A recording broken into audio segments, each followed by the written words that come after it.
Olá, meus irmãos. Vamos dar prosseguimento ao nosso estudo na carta do apóstolo Paulo aos Romanos. Na nossa aula passada, vimos a importância dessa carta. Pessoas fundamentais para a igreja foram convertidas meditando nela. Vimos que vários comentários foram e têm sido produzidos desde os pais da igreja até os dias de hoje. Vimos também as evidências internas e externas que atestam a autoria dela, como sendo realmente do apóstolo Paulo, e, por fim, o teor e as motivações que levaram Paulo a escrever para a Igreja de Roma. Dito isso, vamos iniciar nossa leitura pelo prefácio e saudação da carta. Acompanhem a leitura de Romanos capítulo 1, versículos 1 a 7.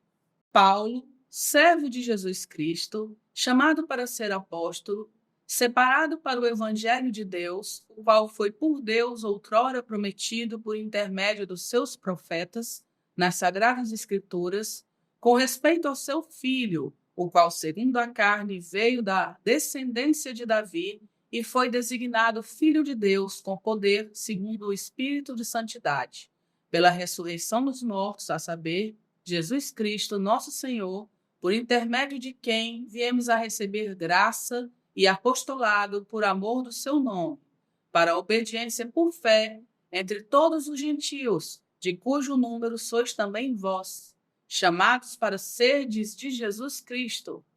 A todos os amados de Deus que estáis em Roma, chamados para serdes santos, graça a vós e paz da parte de Deus, nosso Pai, e do Senhor Jesus Cristo. Paulo inicia a sua carta da forma convencional que se escreviam cartas no mundo antigo greco-romano. Ele começa se identificando, Paulo, e em seguida cita 3 qualificações. Servo de Cristo, que no original grego é doulos, escravo. Apóstolo, enviado por alguém com a autoridade de quem o enviou.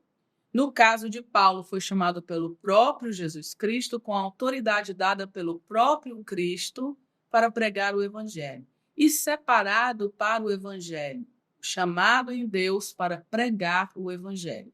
Depois disso, Paulo entra no assunto do Evangelho propriamente dito, deixando claro que já havia uma promessa da parte de Deus e dada aos profetas sobre a vinda de Jesus Cristo para salvar o pecador.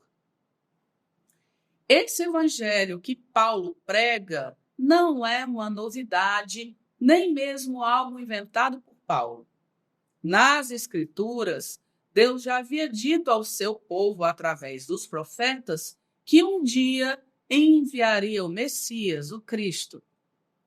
Depois ele continua dizendo que o evangelho, a boa nova, é uma pessoa. Essa pessoa encarnou como o descendente de Davi. Esse homem que encarnou e que é descendente de Davi, morreu pelos nossos pecados e ressuscitou, ficando comprovado que ele era o Filho de Deus.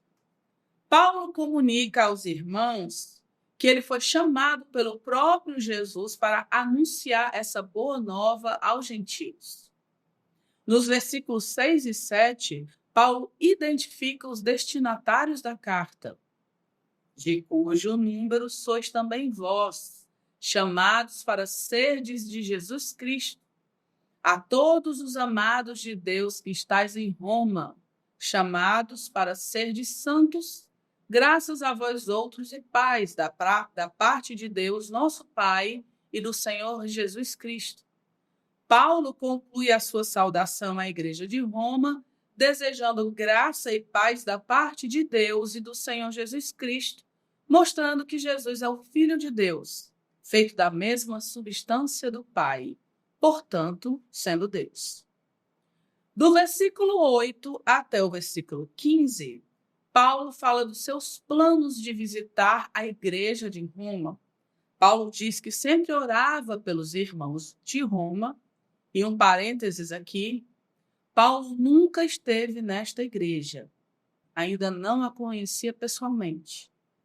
Vocês se lembram do que dissemos na aula passada? A Igreja de Roma não foi fundada nem por Paulo, nem por nenhum outro apóstolo. Mas Paulo sabia da fé, do amor, da caridade dos irmãos de Roma. E Paulo orava a Deus e pedia a oportunidade de poder visitar aquela igreja e desejava ver aqueles irmãos e repartir algum dom espiritual com eles. E também, como aquela igreja não havia sido fundada por nenhum apóstolo, Paulo queria confirmar o fundamento apostólico daquela igreja através do seu ministério entre eles. E Paulo queria também receber e ser ministrado pelos irmãos. Paulo também conta aos irmãos que havia tempo que ele queria visitá-los, mas foi impossibilitado pelo intenso trabalho de evangelização na região do Mar Mediterrâneo. Ele diz que se sentia obrigado a pregar o evangelho aos gentios, às pessoas de todos os povos, porque ele foi alcançado por esse mesmo evangelho e separado para ser apóstolo aos gentios.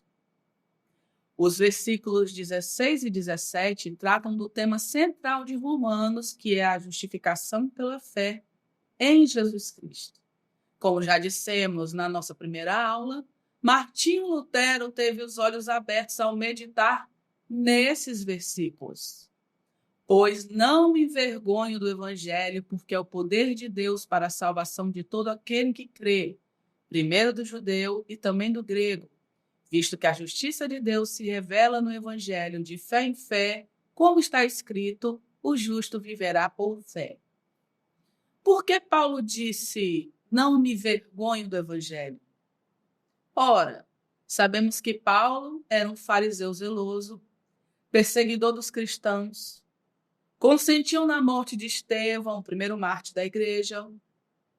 Deve ter matado muitos outros cristãos, mas um dia, quando estava a caminho de Damasco, para onde estava indo para prender cristãos, teve um encontro com Jesus e, a partir dali, converteu-se de perseguidor a pregador.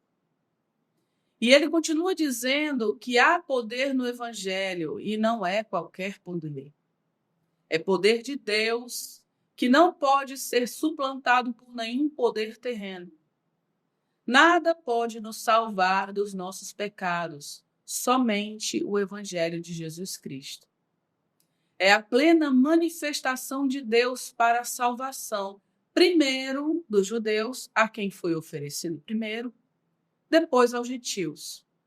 É através do evangelho que Deus justifica pecadores dos seus pecados, através do sangue de Cristo vertido na cruz, tanto para os judeus quanto para os gregos, os gentios.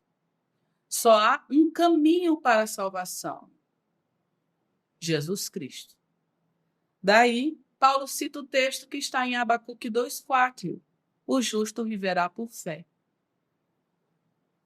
Chegamos na parte final do nosso primeiro capítulo da Carta aos Romanos. Vamos ler o versículo 18. A ira de Deus se revela do céu contra toda impiedade e perversão dos homens que detêm a verdade pela injustiça. Observem que aqui Paulo diz algo em contraste com o que ele nos diz no versículo anterior, 17. Visto que a justiça de Deus se revela no evangelho de fé em fé, como está escrito, o justo viverá por fé. Isso nos mostra duas revelações distintas. Uma geral, que revela a ira de Deus, e uma especial, que revela a sua justiça e misericórdia. Paulo deixa claro que os atributos de Deus são manifestados aos homens desde o princípio do mundo, sendo percebidos pela própria natureza. A partir do versículo 21 até o 23, Paulo diz que por causa da revelação geral, os homens são indesculpáveis. Eles podem sim ter o conhecimento de Deus, mas deliberadamente rejeitaram Deus. Portanto, tendo conhecimento de Deus, não glorificaram como Deus, nem lhe deram graças. Antes, se tornaram nulos em seus próprios raciocínios, obscurecendo-se-lhes o coração insensato, inculcando-se por sábios, tornaram-se loucos e mudaram a glória do Deus incorruptível em semelhança da imagem de homem corruptível, bem como de aves, quadrúpedes e répteis. Dos versículos 24 a 31, Paulo conta como Deus retribuiu aos homens essa rejeição, os entregando às suas próprias paixões pecaminosas.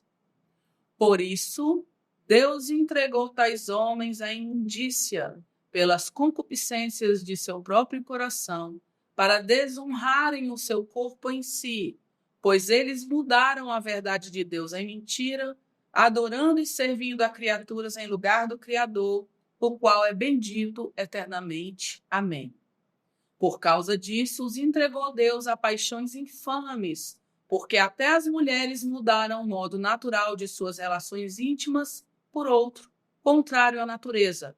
Semelhantemente, os homens também, deixando o contato natural da mulher, se inflamaram mutuamente em sua sensualidade, cometendo torpeza homem com homem e recebendo em si mesmos a merecida punição do seu erro.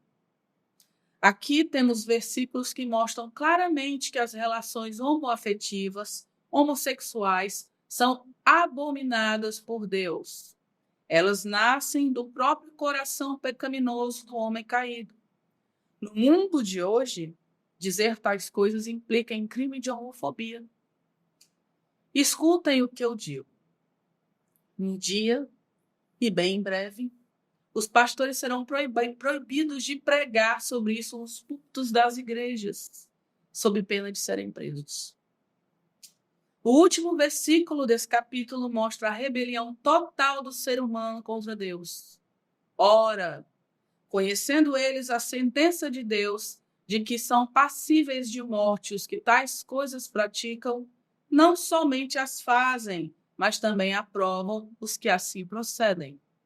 Espero que vocês tenham gostado desse nosso encontro. Até a próxima!